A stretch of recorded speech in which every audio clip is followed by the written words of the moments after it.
Oke. Apakah sudah terlihat share screen-nya?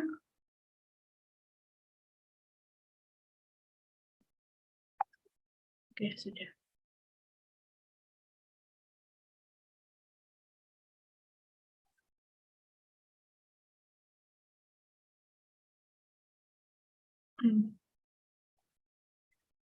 Ibu Dr. Yatri Vinata SLMM, beliau merupakan dosen dan peneliti yang memiliki spesialis di bidang hukum internasional, kekhususan di bidang hukum laut, perbatasan wilayah laut antar negara. Beliau juga telah berpengalaman di bidang riset dan pengajaran. Ringkasan karir beliau merupakan dosen di Fakultas Hukum Universitas Wijaya Kusuma Surabaya. Sebelumnya menjabat sebagai sekretaris LPPM dan saat ini beliau menjabat sebagai Wadek 1 Fakultas Hukum Universitas Wijaya Kusuma Surabaya. Benar, Ibu? Iya, Mbak. Saya nggak tulis di sini ya. Iya, tidak apa-apa. Iya. Saya telah membacakan CV dari Bu Ria secara singkat. Selanjutnya kita akan mendengarkan materi dari beliau. Untuk Ibu Dr. Yatri Vinata SLMM, waktu dan layar saya persilahkan. Terima kasih Mbak Beatrice. Ini saya share screen sendiri atau dibantu? Saya ngikut Bu Ria aja. Bu Ria enaknya bagaimana, Ibu? Saya coba share screen sendiri ya, coba materi ya. Iya, baik, Bu.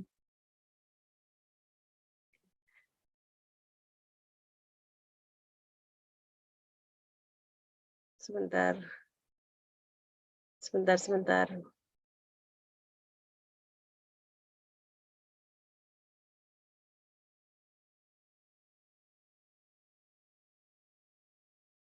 Nah ini. Kok nggak bisa ya? Sebentar.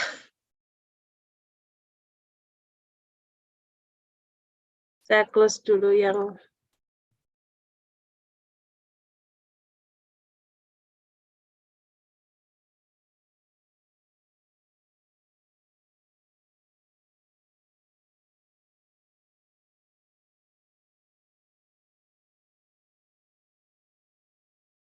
sudah ya, Mbak Beatrice ya? Bisa Iya, terlihat Ibu, ya? sudah terlihat, Ibu. Oke. Hukum acara peradilan HAM. Terima kasih. Assalamualaikum warahmatullahi wabarakatuh. Selamat malam. Selamat malam, Ibu. Semoga masih semangat ya malam ini ya. Sedikit mengulas sebenarnya terkait dengan hak asasi manusia. Jadi sebenarnya kalau dikatakan Indonesia ini kapan sih memulai terkait dengan perlindungan hak asasi manusia dalam bentuk mungkin hukum acara peradilan dan HAM. Mungkin nanti kita sedikit membahas terkait dengan pengertian HAM itu sendiri, hak asasi manusia itu sendiri. Kemudian kita membahas terkait dengan dasar hukumnya, dan kemudian kita akan mengarah kepada hukum acara peradilan hak asasi manusia. Saya akan mulai di slide pertama. Apa itu hak asasi manusia? Hak asasi manusia saya akan melihat dari pendapatnya John Locke terlebih dahulu, ya, terkait dengan hak asasi manusia. Hak asasi manusia adalah HAM yang melekat pada diri manusia ada jauh sebelum munculnya negara. Jadi walaupun dikatakan negara itu tidak merdeka ataupun belum merdeka, dia memiliki hak asasi manusia yang wajib dilindungi. Ya, hak asasi manusia lahir sebagai kodrat sejak manusia lahir, bersifat abadi dan tidak dapat diganggu-gugat oleh siapapun termasuk negara. Ini adalah teori pranegara, artinya teori ini lahir sebelum negara itu lahir. Jadi sebelum negara itu merdeka ataupun belum merdeka, hak asasi manusia itu melekat pada perseorangan tersebut atau person tersebut. Tapi ada sedikit perbedaan dari pendapatnya George Jelinek, di mana teori ini adalah teori yang lahir karena adanya negara. Ya, jadi tadi adalah teori pranegara, kalau sekarang adalah teori dari lahirnya sebuah negara yang melindungi terkait dengan hak asasi manusia. George Jelinek jelas memberikan perbedaan yaitu hak asasi manusia adalah hak yang diperoleh, ya, dan dasar berlakunya tergantung pada negara dan tata hukum positifnya. Apabila negara tersebut tidak memberikan perlindungan terhadap hak asasi manusia, maka hak asasi manusia tersebut tidak dapat dilindungi oleh negara. Jadi sifatnya itu adalah subordinatif kalau hak asasi manusia menurut pendapatnya George Jelinek. Jadi ketika masyarakat internasional, ya, ketika masyarakat internasional ada namanya Declaration of Human Rights, DUHAM, tapi negara tersebut tidak mengindahkan terkait dengan lahirnya DUHAM, maka negara tersebut karena dia memiliki kedaulatan, ya, itu juga berhak tidak memberikan hak asasi manusia terhadap warga negaranya. Jadi sifatnya adalah subordinatif. Misalkan nih, kita melihat ada sedikit perbedaan hak asasi manusia yang diberikan perlindungan oleh Indonesia dengan negara lain. Nah, konsep George Jelinek itu adalah tersebut. Jadi HAM itu lahir apabila ada peraturan perundang-undangan yang melindunginya atau yang lahir dari peraturan perundang-undangan tersebut. Kemudian kita melihat dari pendapatnya Jimli Asidik, Bapak Hukum Tata Negara kita, bahwa ini lebih mirip kepada teorinya John Locke, yaitu teori pranegara, bahwa HAM ada bukan karena diberikan oleh masyarakat atau kebaikan negara, tapi berdasar pada martabatnya sebagai manusia. Jadi hak asasi manusia ini adalah sifatnya universal, prinsip universal, kemudian dia memang lahir karena manusia itu ada. Bahkan kalau pengaturan dalam Indonesia itu bahkan dalam janin sendiri pun dia punya hak untuk hidup. Gitu ya. Nah, apa yang dikatakan oleh United Nations atau PBB bahwa hak asasi manusia adalah martabat yang melekat dan hak-hak sama dan tidak dapat dicabut yang dimiliki oleh seluruh manusia. Jadi ada perbedaan ketika memang kita belajar hak asasi manusia, konsepnya adalah manusia, ya, seluruh manusia. Tapi Anda kalau belajar hukum perdata dan pidana itu mungkin konsepnya adalah setiap orang atau badan usaha. Sama halnya kalian, misalkan Mbak dan Masnya adalah belajar terkait dengan hukum lingkungan. Hukum lingkungan itu setiap orangnya adalah person dan badan hukum. Tapi kalau hak asasi manusia, kita membicarakan manusia. Manusia apakah dia mempunyai kemampuan atau cakap dalam hukum, tapi itu adalah konsepnya manusia yang harus diberikan perlindungan terkait dengan hak asasi manusianya tersebut.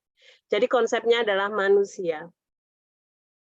Ada beberapa konvenan internasional, ya, karena kita tidak lepas dari desakan-desakan masyarakat internasional terkait dengan perlindungan hukum dan HAM, maka HAM adalah hak yang bersumber dari martabat yang melekat pada manusia. Ini saya ambil dari International Covenant on Civil and Political Rights.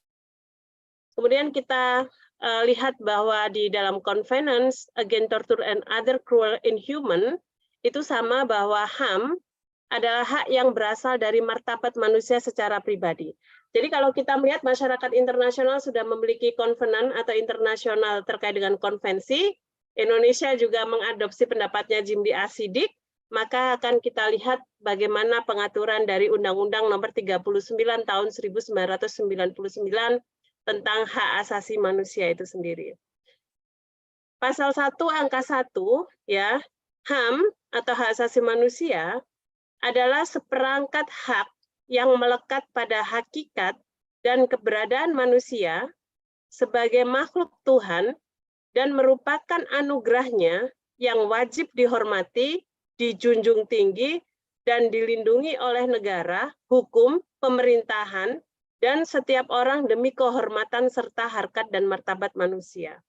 Ini adalah Undang-Undang Nomor 39 Tahun 1999 terkait dengan hak asasi manusia, yang sebenarnya undang-undang ini lahir karena memang ada desakan dari masyarakat Indonesia sendiri dan masyarakat internasional pada saat itu, yaitu terkait dengan pada eranya reformasi bangsa Indonesia, kemudian undang-undang terkait dengan hak asasi manusia itu lahir.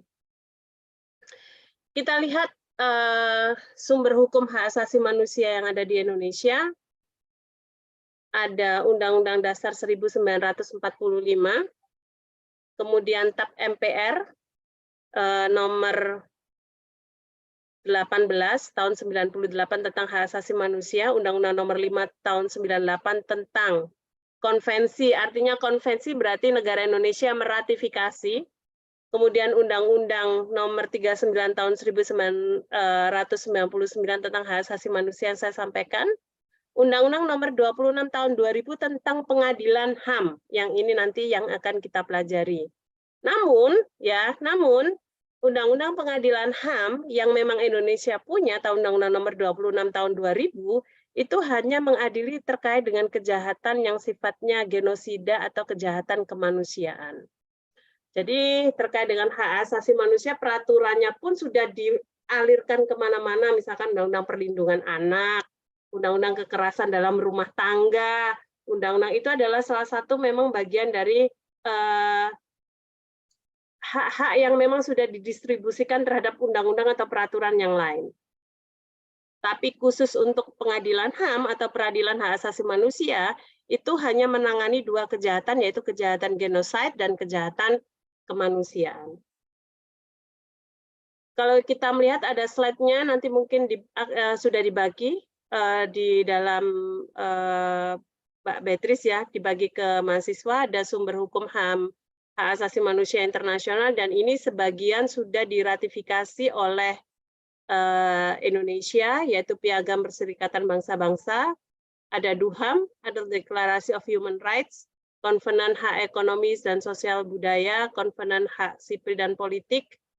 Nah, ini ada beberapa konvenan.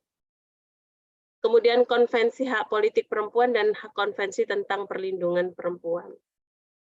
Dan ini adalah konvensi-konvensi khusus dari deklarasi PBB, yaitu konvensi yang saya sampaikan tadi, ya, menentang penyiksaan dan perlakuan atau penghukuman yang lain dan kejam tidak manusia merendahkan martabat Indonesia, sudah diratifikasi Indonesia di dalam Undang-Undang Nomor 5 Tahun 1998. Kemudian hak untuk menentukan nasib sendiri bagi negara-negara, ya. Nah, ini kalau belajar hukum internasional, menentukan nasib sendiri itu adalah hak untuk merdeka, hak untuk berdaulat, hak untuk mempunyai kedaulatan secara penuh. Ini adalah hak untuk negara. Nah, ini adalah konvensi yang sudah diratifikasi oleh Indonesia terkait dengan ILO, ketenagakerjaan, ya. Kemudian ada Jenewa Konvensi, dan ini adalah prinsip-prinsip hukum hak asasi manusia. Jadi ini adalah inherent, satu kesatuan, tidak bisa dipisah satu sama lain. Ketika memang dipisah, maka itu tidak akan menjadi satu kesatuan. Jadi prinsip hak asasi manusia adalah inherent, merupakan tanggung jawab negara, saling berkaitan dan bergantung, tidak bisa dibagi, ya, tidak dapat dicabut. Kemudian universalitas, melindungi terkait dengan martabat manusia, ada kesetaraan dan non-diskriminasi. Ini adalah prinsip-prinsip hak asasi manusia yang dianut oleh universal, baik semua negara, masyarakat internasional, dan Indonesia itu sendiri. Saya mencoba melihat data statistik yang ada di dalam Komnas HAM karena kelembagaan dari penyelenggaraan peradilan hak asasi manusia itu adalah Komnas HAM, kemudian Jaksa Agung, ya. Jadi memang terkait dengan penyelidikan itu adalah di Komnas HAM atau aduan kita bisa mengadu ke Komnas HAM. Pada tahun 2021 ya menerima Komnas HAM Republik Indonesia menerima 2.729 aduan dugaan pelanggaran HAM, ya. Aduan dugaan terkait dengan pelanggar HAM di kantor pusat dan 367 aduan yang diterima kantor perwakilan di 6 provinsi. Nanti saya sampaikan kantor pusat itu ada di mana saja, misalkan dia wilayah mana, kantor perwakilan ada di mana aja. Terkait dengan aduan terbanyak yaitu hak atas kesejahteraan, ada 1009 kasus, ini tahun 2021. Kemudian hak memperoleh keadilan ada 910 dan hak atas rasa aman 174. Nah, yang paling banyak itu ternyata yang person ya atau lembaga yang paling banyak disorot terkait dengan pelanggaran hak asasi manusia adalah kepolisian, ada 728 kasus. korporasi, dan pemerintahan daerah. Saya mencoba ada fluktuatif data statistik dari tahun 2018, 2019, dan 2020. Ya, ada jumlah kasusnya semakin tahun 2021 tadi kita melihat ada berapa ya sebelumnya? Itu ada penurunan terkait dengan jumlah kasus di Indonesia, tapi ini tidak masuk dalam kasus yang memang harus diadili oleh peradilan khusus atau peradilan hak asasi manusia karena terutama kasus kekerasan dalam perempuan. Gitu. Jadi untuk masuk di dalam peradilan hak asasi atau pengadilan hak asasi manusia sampai dengan hari ini ya, sampai dengan tahun 2022 itu saya belum menemukan kasus masuk di dalam pengadilan HAM. Gitu. Jadi banyak kasus yang terjadi di Indonesia terkait dengan hak asasi manusia, tapi itu nanti baliknya apakah memang benar kasus itu diselesaikan di pengadilan HAM ataukah memang rekonsiliasi. Nanti kita cek. Nah, ini dasar hukum terkait dengan pengadilan HAM, ada konstitusi, pasal 28 Undang-Undang Dasar Negara Kesatuan Republik Indonesia tahun 1945, mohon maaf. Kemudian Undang-Undang Nomor 39 Tahun 1999 Pasal 104, di situ jelas menyampaikan bahwa untuk mengadili pelanggaran hak asasi manusia yang berat, ya, dibentuk pengadilan hak asasi manusia di lingkungan pengadilan umum. Pengadilan sebagaimana dimaksud dalam ayat 1 dibentuk dengan undang-undang dalam jangka waktu paling lama 4 tahun. Jadi sifatnya ad hoc. Gitu. Jadi tidak permanen. Undang-Undang Nomor 26 Tahun 2000 tentang Pengadilan HAM. Kemudian kita cek landasan sosiologis undang-undang. Jadi kenapa undang-undang ini lahir? Itu sebenarnya kalau kita cerita, ya saya ceritakan sedikit. Ini karena desakan masyarakat internasional pada saat itu kasusnya Timur Timur. Nah, waktu Timur Timur mau lepas dari Indonesia itu kan banyak gejolak kasus pelanggaran HAM yang ada di dalam Timur Timur, yang sampai kemudian disampaikan ke masyarakat internasional sampai ke PBB terkait dengan Indonesia melakukan kejahatan kemanusiaan di wilayah Timur Timur. Sehingga pada saat itu Indonesia tidak memiliki tidak memiliki pengadilan HAM, sehingga masyarakat internasional mendesak Indonesia untuk lahirnya peradilan hak asasi manusia di wilayah tersebut. Nah, waktu itu memang rencana dari PBB adalah meng-ad-hoc-kan pengadilan yang sifatnya tribunal di wilayah Timur Timur, namun Indonesia menolak, sehingga Indonesia lahir Undang-Undang Nomor 26 Tahun 2000 terkait dengan pengadilan HAM, yang khusus menangani permasalahan kejahatan genosid dan kejahatan kemanusiaan. Nah, secara global, ya ini, masyarakat internasional telah melahirkan yang namanya Statuta Roma, ya, atau Roma Statut tahun 1998 tentang Mahkamah Pidana Internasional. Ini lahirnya dari undang-undang, jadi dasar yuridisnya salah satu tersebut. Kemudian, tapi ya, menginformasikan, tapi sampai dengan hari ini, juga di dalam pengadilan internasional atau International Court of Justice juga tidak pernah menyelesaikan kasus terkait dengan peradilan HAM, walaupun kalau kita melihat begitu banyak kejahatan hak asasi manusia yang lahir di negara-negara atau masyarakat internasional. Jadi sedikit dibedakan, kalau International Court of Justice itu kita secara personal bisa mengajukan sengketa atau gugatan di dalam ICC apabila memang negara tersebut tidak mengindahkan atau tidak menangani permasalahan terkait dengan kejahatan kemanusiaan ataupun kejahatan genosid. Nah, secara nasional berarti ini ada masa-masa peralihan kepemimpinan pada saat itu di tahun 1999 terkait dengan reformasi. Nah, tugas dan wewenang pengadilan HAM ada kompetensi absolut di pasal 4, pasal 7, 8, dan 9, yaitu pengadilan HAM bertugas dan berwenang memeriksa dan memutus perkara pelanggaran HAM yang berat meliputi 1, kegiatan genosid, ya, yang saya sampaikan tadi, dan kejahatan terhadap kemanusiaan. Jadi hanya 2 kasus ini yang memang yang ditangani oleh peradilan hak asasi manusia. Jadi kalau misalkan terkait dengan kekerasan dalam rumah tangga, kemudian terkait dengan perlindungan anak, hak kesejahteraan, apa dan sebagainya itu sudah masuk dalam ranah peradilan umum. Tapi kalau pelanggaran HAM berat, yaitu memang ada pengadilan HAM yang menanganinya. Kita cek apa sih yang dimaksud dengan kejahatan genosida, ya.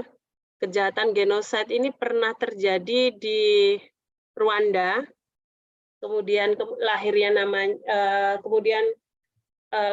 namanya International Tribunal ICTR, International Court of Tribunal of Rwanda. Ya, terus Yugoslavia pernah terjadi, kemudian lahirlah namanya Tribunal atau Pengadilan Ad hoc yaitu ICTY. Gitu. Nah, apa sih kejahatan genosida? Itu membunuh anggota keluarga, ya, mengakibatkan penderitaan fisik atau mental yang berat terhadap anggota, menciptakan kondisi kehidupan yang akan mengakibatkan kemusnahan secara fisik, baik seluruh atau sebagiannya, memaksakan tindakan-tindakan yang bertujuan mencegah kelahiran dalam kelompok, memindahkan secara paksa anak-anak dari kelompok tertentu ke kelompok yang lain. Jadi ini adalah seperti halnya ketika membunuh dalam satu suku tertentu. Jadi suku tersebut dihabiskan sehingga tidak ada keturunannya. Nah, ini adalah kejahatan genosida. Ini hampir mirip dengan kejahatan kemanusiaan. Apa itu kejahatan kemanusiaan? Yaitu salah satu perbuatan yang dilakukan sebagai bagian dari serangan yang meluas dan sistematis berupa pembunuhan, pemusnahan, perbudakan, pengusiran atau pemindahan penduduk secara paksa, perampasan kemerdekaan, kebebasan fisik lain secara sewenang-wenang yang melanggar asas-asas hukum internasional, penyiksaan, perkosaan, perbudakan seksual, pelacuran yang dipaksa, pemaksaan kehamilan. Artinya pemaksaan kehamilan itu dia harus melahirkan anak dari pelaku. Nah, pemaksaan kehamilan, pemandulan. Jadi tidak boleh yang laki-laki dalam satu kelompok tertentu, yang laki-laki itu kemudian dimatikan semuanya, ya, jadi tidak boleh ada keturunan, sterilisasi secara paksa dan bentuk-bentuk kekerasan seksual lainnya yang setara. Penganiayaan terhadap kelompok tertentu atau perkumpulan yang didasarkan persamaan paham politik, ras, kebangsaan, etnis, agama, jenis kelamin, atau alasan lain yang telah diakui secara universal sebagai yang dilarang oleh hukum internasional. Penghilangan secara paksa atau kejahatan apartheid. Jadi kalau dikatakan pengadilan HAM yang ada di Indonesia saat ini, itu memang lebih mengarah pada kejahatan-kejahatan kemanusiaan atau kejahatan-kejahatan genosida yang mengacu pada kejahatan-kejahatan yang pernah dilakukan oleh masyarakat internasional pada umumnya. Kalau kemarin kita melihat di kasusnya yang Muslim Rohingya, ini salah satu kejahatan kemanusiaan, ya. Tapi tidak ada yang pernah mengadukan kasus ini ke ICC, International Court of Criminal. Jadi tidak pernah itu diproses, ya, karena memang tidak ada aduan. Sama hanya dari kita melihat kasusnya Palestina dan Israel. Sama-sama kejahatan genosida dan kejahatan kemanusiaan, tapi tidak pernah ada aduan ke ICC terkait dengan hal tersebut, walaupun ada penyelidikan yang dilakukan oleh lembaga tersebut, tapi tidak pernah sampai proses peradilan itu dimulai. Sama halnya dengan Indonesia, ketika memang Komnas HAM melakukan penyelidikan dalam kasusnya Timur Timur, tapi sampai sekarang pun tidak pernah ada proses penyelesaian terkait dengan kasus tersebut. Nah, bagaimana Bu dengan kasusnya Trisakti, Semanggi, kasus pada era reformasi, kasus mungkin pada saat sekarang. Nah, itu dari Komnas HAM harus ada siap data-data terkait dengan penyelidikan kasus tersebut. Kita lihat kompetensi relatif yang saya sampaikan tadi, ada di pengadilan pusat dan daerah-daerah bagian. Bersamaan diberlakukan Undang-Undang Nomor 26 Tahun 2000 dibentuk Pengadilan HAM yaitu di Jakarta Pusat, meliputi wilayah daerah khusus Ibu Kota Jakarta, Provinsi Jawa Barat, Banten, Sumatera Selatan, Lampung, Bengkulu, Kalbar, dan Kalteng. Sedangkan di Surabaya, Provinsi Jawa Timur, Jawa Tengah, Yogyakarta, Bali, Kalimantan Selatan, Kaltim, dan NTB dan NTT, serta kalau Makassar meliputi Provinsi Sulawesi Selatan, Sulteng, Sulut, Maluku, kemudian Maluku Utara, Irian Jaya. Dan kemudian ada di Medan meliputi Provinsi Sumatera Utara, Aceh, Riau, Jambi, dan Sumbar. Nah, kalau kita melihat kasusnya Aceh, itu apakah termasuk kejahatan kemanusiaan ataukah memang kejahatan genosida pada saat gerakan Aceh Merdeka dimulai di daerah Aceh tersebut. Nah, bagaimana pengadilan HAM mana yang berwenang mengadili dalam perkara pelanggaran HAM berat yang dilakukan oleh WNI di luar wilayah negara Indonesia. Jadi kita sebagai pelakunya. Maka penyelesaian kasus HAM berat diklasifikasikan berdasarkan dua, yaitu peristiwa-peristiwa yang terjadi sebelum berlakunya Undang-Undang Nomor 26 Tahun 2000, yaitu pelanggaran HAM berat, yang terjadi sebelum diundangkannya undang-undang ini diperiksa dan diputus oleh pengadilan ad hoc. Kemudian pembentukan pengadilan ad hoc dibentuk atas usulan DPR berdasarkan peristiwa-peristiwa tertentu dengan keputusan Presiden. Sebentar.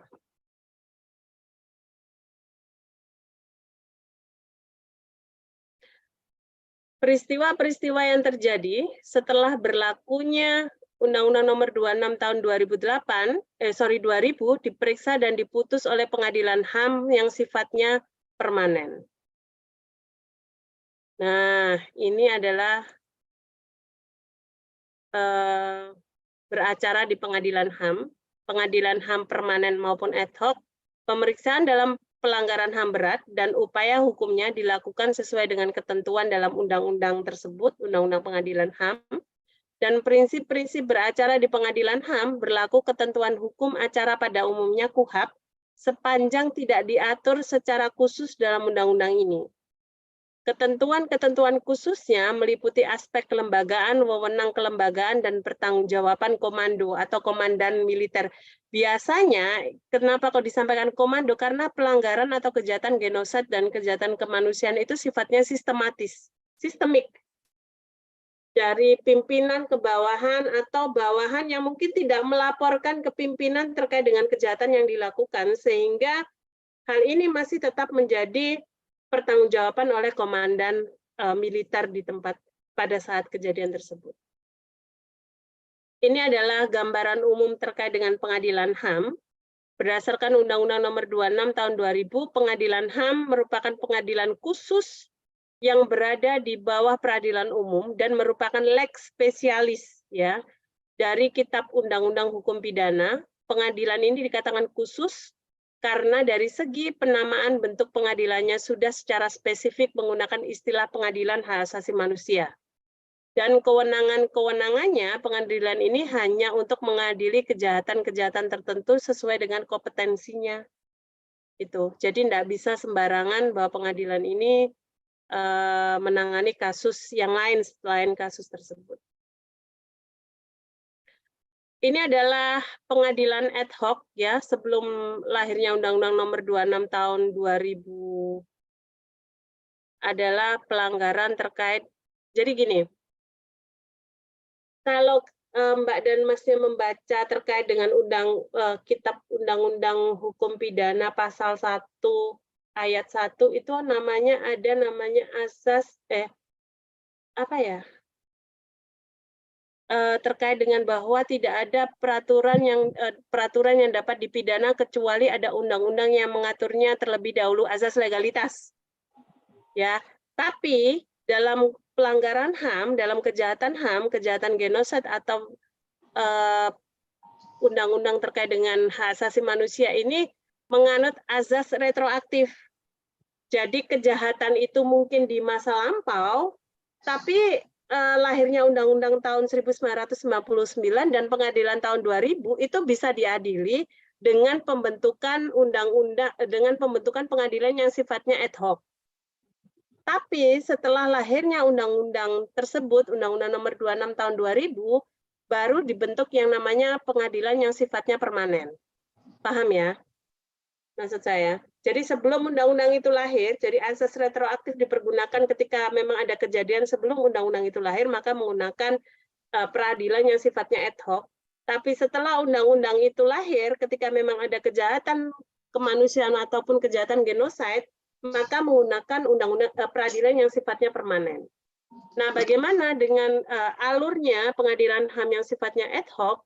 Yaitu pengadilan yang dibentuk khusus untuk memeriksa dan mengadili perkara pelanggaran HAM berat ya yang dilakukan sebelum adanya Undang-Undang Nomor 26 tahun 2000 ya, berbeda dengan pengadilan HAM permanen yang dapat memeriksa dan mengadili perkara pelanggaran HAM yang berat yang terjadi setelah diundangkannya Undang-Undang Nomor 26 tahun 2000.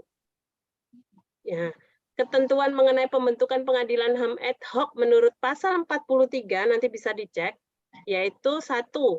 Pelanggaran hak asasi manusia yang berat terjadi sebelum diundangkannya undang-undang tersebut diperiksa dan diputus oleh pengadilan HAM ad hoc.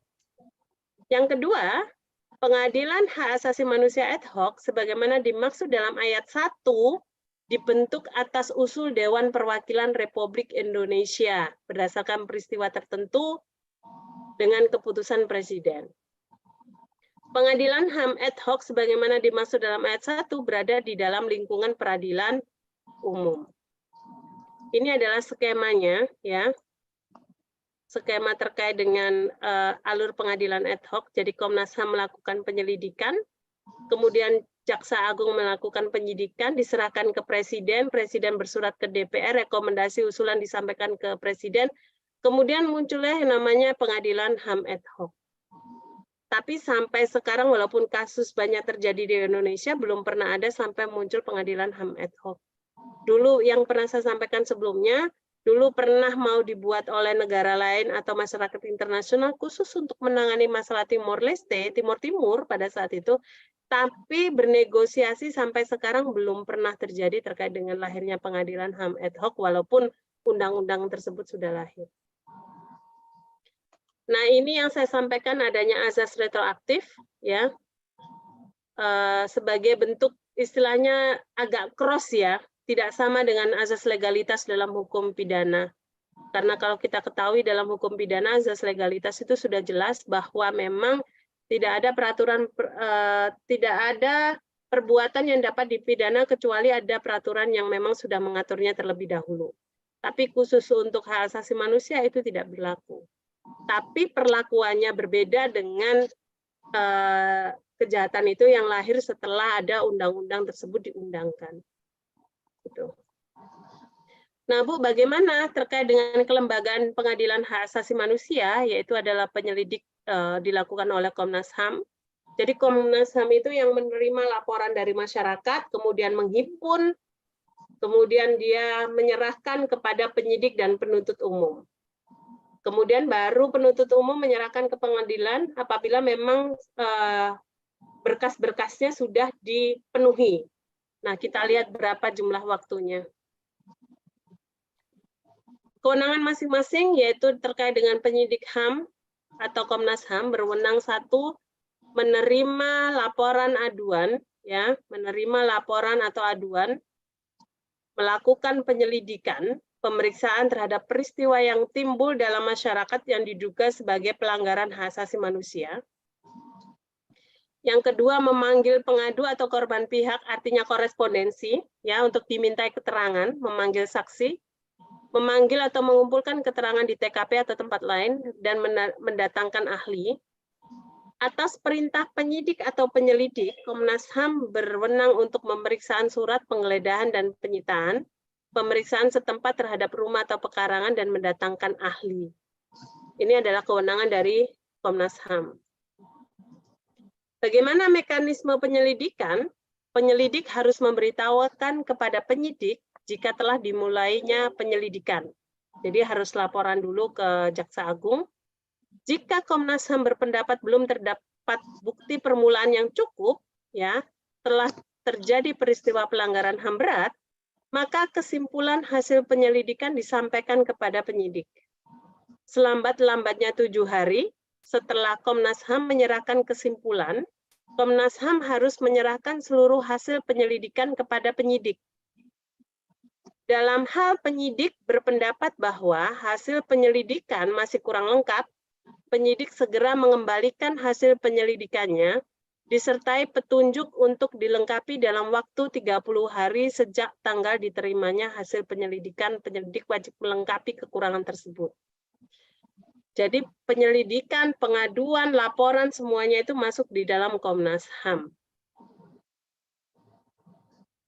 Sedangkan penyidik atau Jaksa Agung melakukan penangkapan dengan surat tugas, surat perintah penangkapan, kemudian masa penahanan dikurangan terhadap pemidanaan, melakukan penyidikan, atau penahanan lanjutan. Penyidik dilakukan dalam jangka waktu 90 hari dan dapat diperpanjang 90 hari, ya, plus oleh Ketua Pengadilan HAM sejak diterimanya hasil penyelidikan dan dinyatakan lengkap oleh penyidik. Ini adalah tugasnya dari penyidik. Dan bagaimana penuntutan? Penahanan paling lambat 30 hari, jangka waktu penahanan dapat diperpanjang untuk waktu paling lama 20 hari oleh Ketua Pengadilan Hak Asasi Manusia, diperpanjang lagi 20 hari oleh Ketua Pengadilan Hak Asasi Manusia. Ini adalah pemeriksaan, ya, pengadilan negeri, pengadilan banding, dan pengadilan kasasi. Tapi sampai sekarang belum pernah ada yang sampai di sini. Itu. Ini adalah skala perbandingan masa penahanan antara KUHP dan Undang-Undang Nomor 26 Tahun 2000. Nanti bisa dicek. Kemudian ini adalah pertanggungjawaban yang saya sampaikan tadi, bahwa kejahatan genosid dan kejahatan yang sifatnya kejahatan kemanusiaan itu lebih ke arah sistematis. Komandan itu tidak harus komandan yang berseragam, maksudnya yang berseragam miliknya pemerintah, enggak, tapi komandan perang yang memang komandan pemberontakan juga bisa. Jadi memang berkelompok. Komandan militer bertanggung jawab atas tindakan pelanggaran hak asasi manusia yang dilakukan pasukannya di bawah komando dan pengendalian yang efektif. Tindakan tersebut merupakan akibat tidak dilakukannya pengendalian secara patut, bahwa komandan mengetahui atau seharusnya mengetahui bahwa pasukan tersebut melakukan atau baru saja melakukan pelanggaran HAM, dan komandan tidak melakukan tindakan yang layak dan diperlukan dalam lingkup kekuasaannya untuk mencegah, menghentikan, menyerahkan pelakunya kepada pejabat yang berwenang untuk penyelidikan, penyidik, dan penuntutan. Yang kedua, atasan, baik polisi maupun sipil lainnya, bertanggung jawab atas pelanggaran hak asasi manusia di bawahnya. Bawahan tersebut berada di bawah kekuasaan dan pengendalian yang efektif.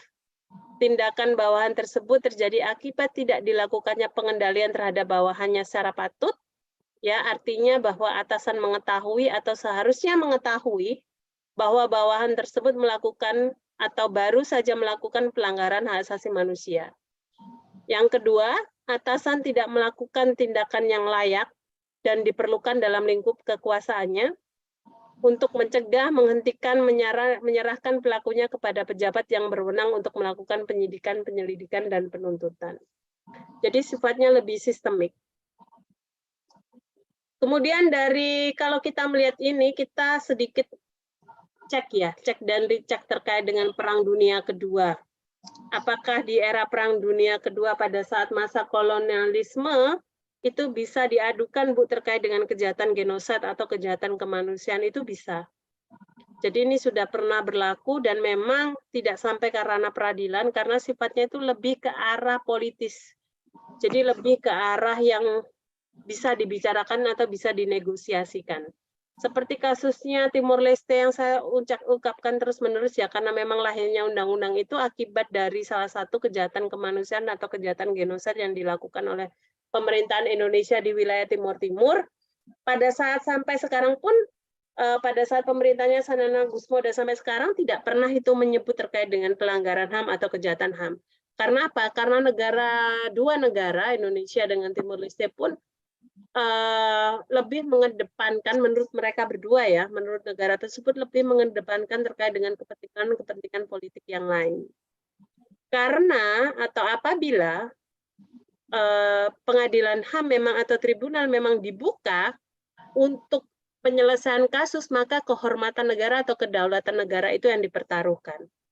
Bisa sampai ketika memang Timor Leste kalau misalkan melakukan penuntutan ke ICC terkait dengan pelanggaran HAM yang dilakukan Indonesia di masa lalu, bisa sampai terjadi terkait dengan pemutusan hubungan diplomatik, blokade massal, atau apapun.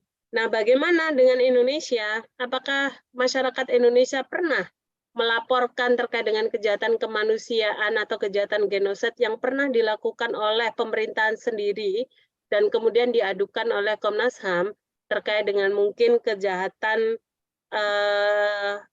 tragedi Semanggi, tragedi Trisakti pada masa era reformasi bangsa Indonesia itu kan masih menyisakan tabir-tabir yang memang belum diselesaikan. Nah, dalam Komnas HAM sendiri kemungkinan besar itu sudah mengetahui siapa yang bertanggung jawab. Namun sampai sekarang itu belum pernah ada proses penyelesaiannya. Bagaimana? Dan itu akan menggigit para pejabat-pejabat yang mungkin saat ini sedang menduduki posisi-posisi tertentu dalam pemerintahan. Karena ketika memang kita membuka terkait dengan tragedi Trisakti, maka itu lahir sebelum ada pengadilan HAM.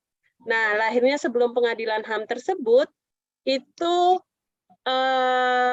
sifatnya adalah peradilan ad hoc dan membutuhkan keputusan presiden untuk lahir pengadilan tersebut. Jadi sangat kecil kemungkinan bahwa ini analisa saya mungkin ya, walaupun kita punya undang-undang hak asasi manusia, namun secara implementatif kalau saya boleh menyampaikan kita belum mengarah terkait dengan perlindungan hak asasi manusia yang sebenarnya sesuai dengan peraturan perundang-undangan dan pengadilan hak asasi manusia itu sendiri. Namun kita ada juga terkait dengan perlindungan saksi dan korban, ya. Ini memang lahir tahun 2006 memberikan perlindungan terkait dengan saksi dan korban, bahwa setiap korban dan saksi dalam pelanggaran HAM berat berhak atas perlindungan fisik dan mental dari ancaman, gangguan, teror, dan kekerasan dari pihak-pihak manapun. Dengan berlakunya Undang-Undang Nomor 13 Tahun 2006, institusi pemerintah wajib memberikan perlindungan terkait dengan lembaga perlindungan saksi dan korban. Mekanisme perlindungan yang dilakukan secara langsung melalui permohonan dari saksi dan korban mulai dari tahap penyidikan sampai dengan penuntutan. Nah, ini tempelan baru dari Undang-Undang Hukum Hak Asasi Manusia tersebut. Nah, ini adalah hak-hak korban ya. Dalam perspektif hukum internasional, korban pelanggaran hak asasi berat meliputi hak untuk mengetahui atas kebenaran. Jadi misalkan ada korbannya, dia mempunyai hak untuk itu, hak untuk memperoleh keadilan, dan hak atas pemulihan. Pemulihan kondisi korban semula atau sebelumnya, seperti semula. Nah, secara yuridis, Undang-Undang Nomor 26 Tahun 2000 menegaskan bahwa korban pelanggaran hak berat berhak atas kompensasi, restitusi, dan rehabilitasi. Kompensasi adalah ganti rugi yang diberikan oleh negara karena pelaku tidak mampu memberikan sepenuhnya yang menjadi tanggung jawabnya. Jadi sebenarnya secara wajib ini diberikan oleh pelaku, namun apabila pelaku tidak bisa memberikan kompensasi itu secara penuh, maka itu akan dibebankan oleh negara. Ini adalah kompensasi. Kemudian restitusi, ganti rugi yang diberikan oleh pelaku atau pihak ketiga berupa pengembalian harta milik, pembayaran ganti rugi atas kehilangan atau penderitaannya, penggantian biaya atas tindakan-tindakan tertentu. Nah, sedangkan rehabilitasi adalah pemulihan pada kedudukan semula, misalnya status, kehormatan, nama baik, jabatan, atau hak-hak lainnya. Ini adalah hak dari korban pelanggaran HAM berat. Ini adalah tepat dan cepat dan layak ya. Kemudian tepat penggantian kerugian dan atau pemulihan hak-hak lainnya diberikan kepada korban yang mengalami penderitaan sebagai akibat pelanggaran HAM. Cepat artinya penggantian kerugian dan atau pemulihan hak lainnya diberikan kepada korban sesegera mungkin dalam rangka secepatnya mengurangi penderitaan korban. Layak berarti penggantian kerugian dan atau pemulihan hak-hak yang diberikan secara patut berdasarkan rasa keadilan. Secara teknis, tata cara pengajuan hak-hak korban ini tidak diatur dalam Peraturan Pemerintah Nomor 3 Tahun 2002, tapi mekanisme pengajuannya diatur dalam KUHP, KUHAP, yaitu penggabungan tuntutan ganti rugi dalam perkara pidananya. Apakah ini pernah terjadi, Bu, terkait dengan tepat, cepat, layak, dan restitusi, kompensasi maupun lainnya? Pernah. Pernah dilakukan, tapi tidak di Indonesia, tapi pernah dilakukan oleh masyarakat pada saat itu kolonialismenya di Indonesia. Jadi pada masa pendudukan Jepang yang 3,5 tahun itu, sehingga mengakibatkan perempuan-perempuan Indonesia yang menjadi Jugun Ianfu ya pada tahun 1942 sampai 1945 yang dijadikan perbudakan seksual oleh para komandan dan militer-militer, tentara-tentara militer Jepang, orang-orang gadis-gadis Jawa, terutama daerah istimewa Yogyakarta yang dibohongi oleh tentara-tentara Jepang yang dinyatakan bahwa akan diikutkan les menari dan sebagainya, ternyata dibawa oleh masyarakat, oleh tentara Jepang ke Kalimantan. Tepatnya saya kurang paham ya, masih sampai sekarang masih ada tempat ininya, yang dijadikan perbudakan seksualitas oleh komandan dan tentara-tentara Jepang secara bergiliran.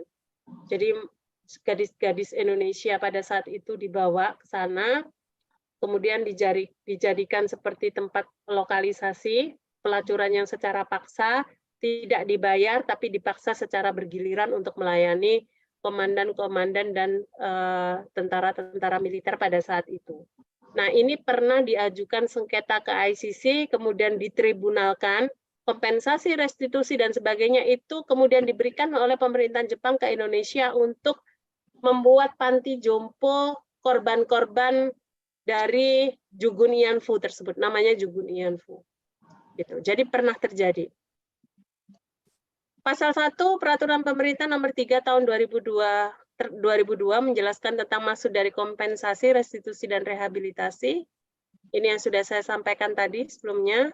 Dan berdasarkan atas pengaturan kompensasi, restitusi, dan rehabilitasi, mempunyai konsekuensi yuridis, yaitu kompensasi dikaitkan dengan tanggung jawab pelaku kejahatan yang dilakukan.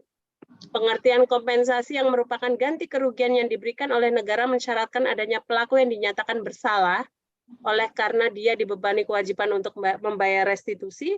Selama pelaku tidak mampu membayar ganti kerugian, maka kompensasi akan diberikan oleh negara. Ketentuan demikian menunjukkan bahwa kompensasi tidak serta-merta menjadi hak korban pelanggaran HAM yang berat jika terdakwa tidak dinyatakan bersalah oleh pengadilan, sementara peristiwa yang menimpa para korban diakui sebagai pelanggaran HAM yang berat. Oleh karena itu, saya cukupkan untuk materi hari ini. Terima kasih, silakan untuk dilakukan diskusi untuk pengadilan HAM, materi terkait dengan pengadilan HAM. Terima kasih Bu Ria atas materinya. Baik, kepada seluruh peserta PKPA, jika ingin bertanya atau memulai sesi diskusi, dapat mengaktifkan fitur raise hand dan atau mengirimkan chat di kolom chat. Terima kasih.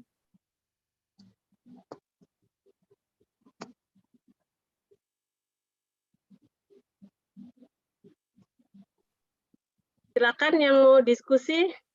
Bagaimana Bu dengan misalkan vaksinasi yang terjadi pada masa sekarang COVID-19, masyarakat yang memang tidak mau untuk divaksin tapi diwajibkan oleh pemerintah. Apakah termasuk kejahatan kemanusiaan atau apakah termasuk ini dan itu, Bu? Gitu. Ada nggak yang bertanya itu? Atau apa? Silakan kita diskusikan. Bagaimana Bu terkait dengan kasusnya? Kanjuruhan. Gimana Pak Supriyanto? Ya, selamat malam Bu. Mohon izin bertanya.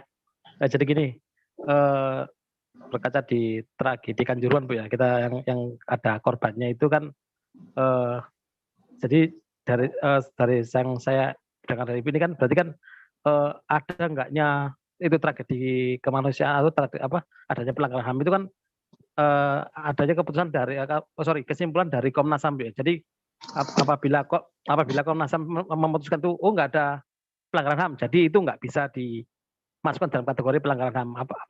Bukan begitu, Bu? Terima kasih. Iya, jadi memang lembaga yang berwenang untuk mengurusi masalah peradilan HAM itu salah satunya adalah terkait dengan penyelidikan dari Komnas HAM.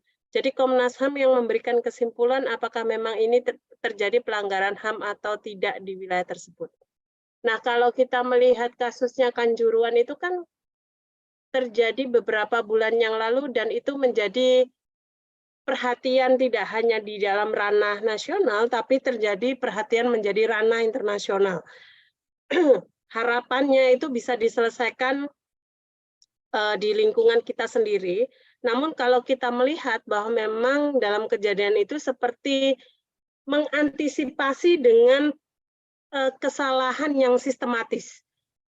Mengantisipasi terkait dengan mungkin para aparatur negara mengantisipasi tidak pernah ada mengantisipasi supaya tidak ada kehebohan terkait dengan mungkin perlakuan tindak pidana yang lain ya atau apapun, namun cara mengantisipasi dengan salah. Jadi dia menyemprotkan semuanya gas air mata sampai dengan kemudian menimbulkan banyak kematian dan sebagainya. Ini adalah bentuk sebenarnya salah satu unsur dari bentuk kelalaian yang memang komandannya yang harus bertanggung jawab.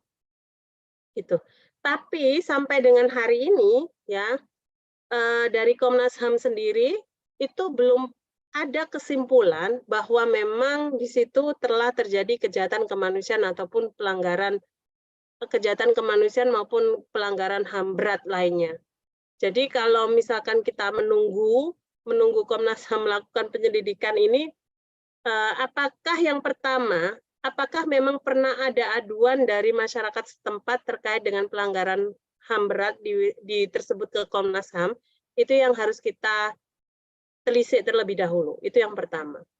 Kemudian yang kedua, apabila memang terjadi pelanggaran HAM berat dan itu merupakan kesimpulan dari Komnas HAM, maka Komnas HAM itu langsung bisa memberikan hasil kesimpulan itu ke Jaksa Agung untuk melakukan penyidikan atau penuntutan. Itu. Tapi sampai sekarang yang sepemahaman saya dan sepengetahuan saya itu belum ada kesimpulan apapun dari Komnas HAM ataupun pihak yang melaporkan bahwa itu termasuk dalam pelanggaran HAM berat ataupun kejahatan kemanusiaan. Begitu Pak Supriyanto. Terima kasih Bu penjelasannya. Terima kasih. Ada lagi?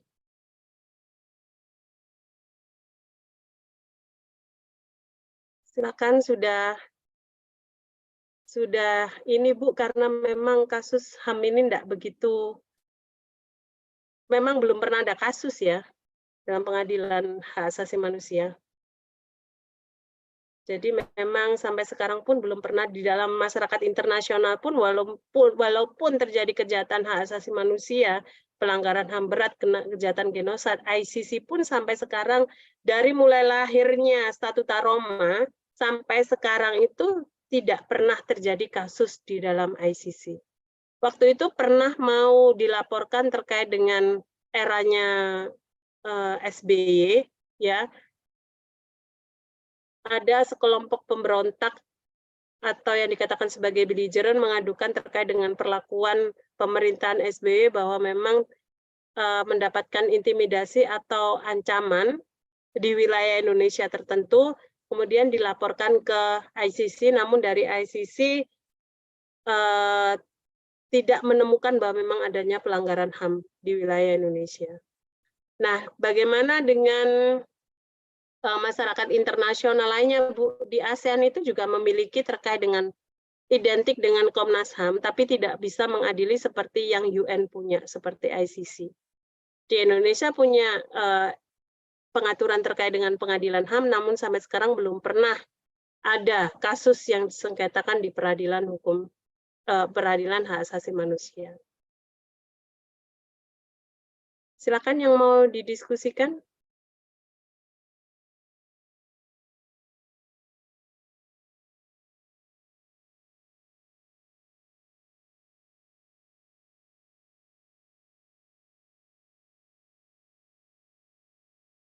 Pak Beatrice, mungkin ada yang mau didiskusikan?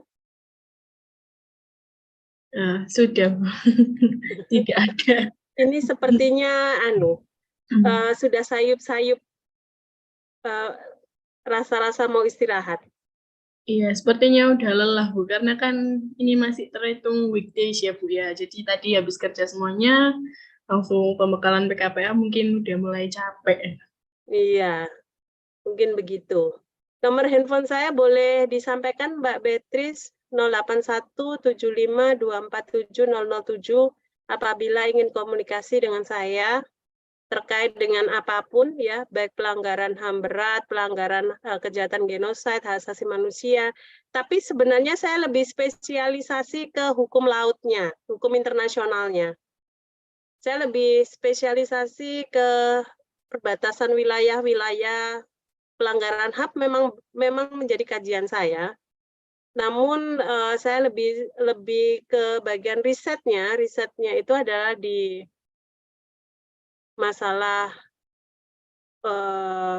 perbatasan-perbatasan wilayah negara, sampai menginformasikan sampai dapat grant riset dari pemerintahan itu 2 tahun berturut-turut dan jumlahnya besar gitu, untuk riset batas wilayah sampai akan diundang ke Paris terkait dengan batas-batas wilayah memang sudah saya teliti.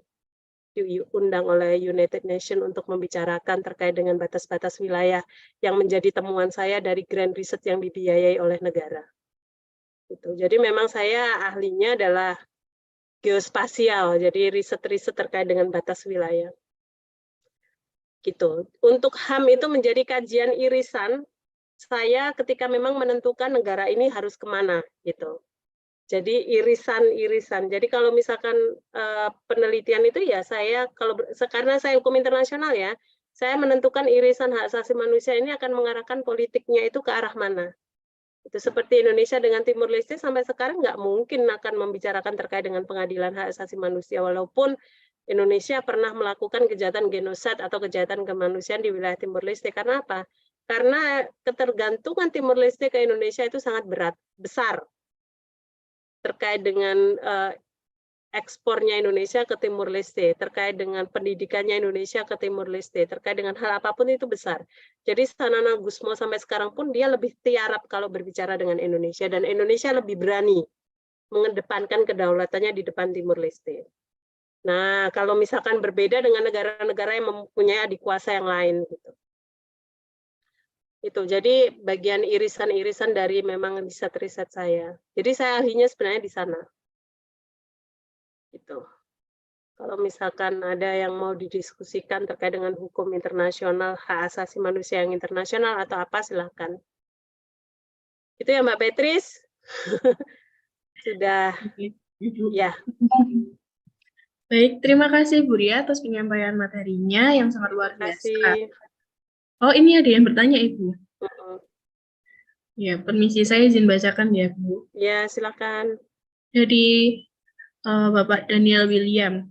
Izin bertanya, Ibu, dari kasus Paus Benedictus yang disinyalir menutup-nutupi atau melindungi para pastor dan uskup yang melakukan tindak pelecehan seksual terhadap anak di bawah umur sampai menyebar ke Eropa dan US. Apakah bisa Paus Benedictus ditangkap untuk disidang di Mahkamah Internasional menurut Kitab Statua Roma? Terima kasih. Ya.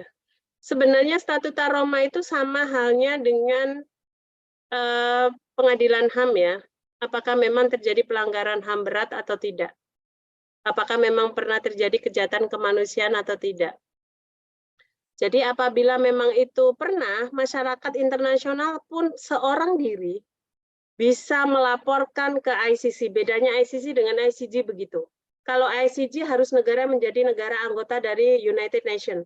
Tapi kalau ICC, walaupun dia bukan menjadi negara anggota, tapi ketika memang dia meratifikasi, negara tersebut meratifikasi terkait dengan Rome Statute, maka dia bisa melaporkan seseorang atau memang negara yang akan diadili untuk menjadi pihak-pihak dalam statuta dalam pengadilan ICC tersebut. Apabila memang ditemukan adanya pelanggaran HAM berat di situ, maka itu bisa diadukan. Tapi apabila tidak, ya tidak bisa. Gitu.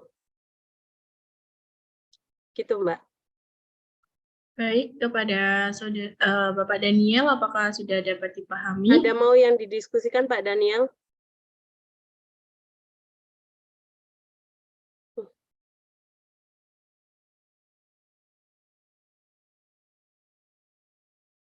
Baik, selagi menunggu respon dari Bapak Daniel, ini ada pertanyaan dari Saudari Aloysia Yulianti Adi. Permisi Bu, izin bertanya terkait kasus penahanan pilot Susi Air oleh oknum KBB. Apabila hal tersebut setelah ditelusuri benar terjadi, apakah hal tersebut dikategorikan termasuk sebagai kejahatan terhadap kemanusiaan ataukah kejahatan lainnya?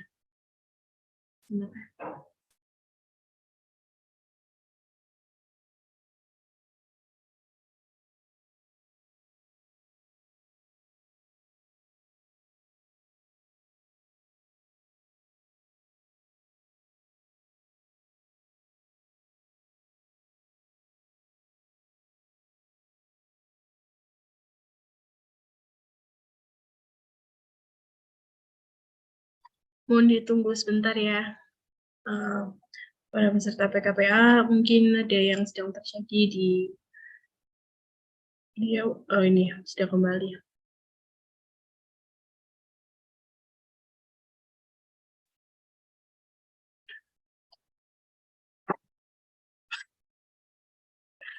Maaf tadi sempat hilang karena baterai habis. Oh iya Bu. Ini saya ulang lagi bagaimana Bu? Bagaimana Mbak? Apa yang mau didiskusikan lagi Pak Daniel? Bukan Bu, ini dari penanya baru Bu. Oke, silakan. Jadi, Saudari Aloysia Yulianti Adi. Permisi Bu, izin bertanya terkait kasus penahanan pilot Susi Air oleh oknum KBB. Apabila hal tersebut setelah ditelusuri benar terjadi, apakah hal tersebut dikategorikan termasuk sebagai kejahatan terhadap kemanusiaan ataukah kejahatan lainnya? Terima kasih. Kelompok bersenjata ya ini ya? KKB ya? Iya. Kelompok bersenjata ya? Bukan kejahatan kemanusiaan. Jadi ini adalah kejahatan biasa ya. Jadi gini, yang perlu dipahami itu apakah KKB tersebut memang diakui sebagai belligerent. Ya, belligerent itu artinya pemberontak. Yang kedua itu apakah dikatakan sebagai insurgent, ya. Kemudian apakah dikatakan sebagai rebellion. Tapi kalau misalkan dia hanya sifatnya KKB dan belum ada pengakuan sebagai belligerent, maka ini sebagai kasus yang biasa. Gitu. Kasus pada umumnya, kasus umum biasa, kejahatan pidana biasa. Gitu. Bahkan yang kemudian dinas pegawai-pegawai kesehatan yang kemudian istilahnya diberondong senjata kemudian sampai meninggal di Papua, itu juga bukan merupakan kejahatan kemanusiaan, juga bukan terkait dengan kejahatan genosida. Jadi negara itu yang harus menghentikan itu segera mungkin. Beda dengan kasusnya misalkan Trisakti, nah itu kejahatan kemanusiaan, pelanggaran HAM. Atau kasusnya pada eranya pemerintahan Soeharto itu Tanjung Priuk, dihabisi masyarakat tersebut di pelabuhan, kemudian darahnya kemudian disiram air sehingga bersih, sampai malam hari dihabisi semua, pagi disiram air, darah-darahnya sampai bersih, badannya orang tersebut dibuang di tengah laut. Nah, itu kasus pelanggaran HAM. Itu terjadi di Indonesia, tapi sampai sekarang belum terungkap. Gitu. Tidak ada pengadilannya. Gitu.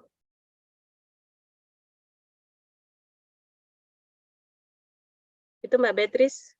Iya, iya Bu. Dari Bapak Daniel dan Saudari Aulosia kan sudah memahami sepertinya Bu. Baik, apakah ada hal yang perlu didiskusikan lagi oleh teman-teman?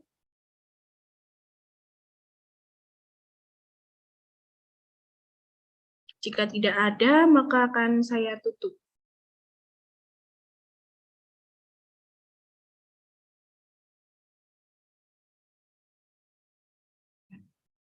Baik Ibu, sepertinya saya tutup aja karena Iya Mbak Beatrice, silakan. baik. Terima kasih Bu Ria atas penyampaian materinya yang sangat luar biasa. Semoga semua materi yang telah disampaikan oleh Ibu Ria dapat dipahami dan dapat bermanfaat bagi seluruh peserta PKPA ini. Sebelum kita mengakhiri sesi ini, dimohon kepada seluruh peserta PKPA untuk menyalakan kameranya, karena kita akan memasuki sesi dokumentasi.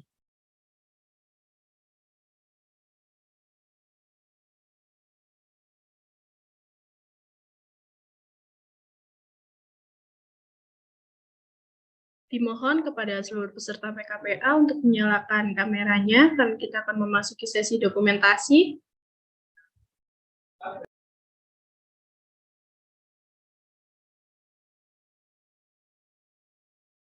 Baik, akan saya mulai dari slide pertama. Oke, untuk slide pertama, 1, 2, 3. Baik, akan saya lanjut ke slide kedua. 1, 2, 3, sebentar. 1, 2, 3.